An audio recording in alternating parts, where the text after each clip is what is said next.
আজকে টোপরকে আমি খেতে দিচ্ছি বারান্দাতে। টোপর এখানে খাবে। আজকে টোপর দই ভাত খাচ্ছে। টোপরের নতুন বাটি, এই যে টোপরের নতুন বাটি। আর টোপর আজকে দই ভাত খাচ্ছে। যা গরম পড়েছে তাই দই ভাত খাওয়াতে বলেছে। আর কোরক তো নেই বাড়িতে, তাই মাও নেই, আজকে একটু বেরিয়েছে। তাই আজকে দুপুরে আমি টোপরকে খেতে দিয়েছি। সুন্দর করে ভাতটা দই দিয়ে মাখিয়ে দিয়েছি। আর কত মজা করে খাচ্ছে টোপর।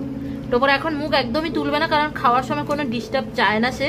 খাওয়াটা কমপ্লিট হলে তারপর ও খেলবে। আর আজকে আমি বারান্দাতেই খেতে দিয়েছি।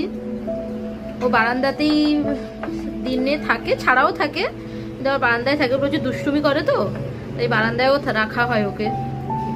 দেখো পুরো বাটি পরিষ্কার। কেমন লাগলো আজকে দই ভাত?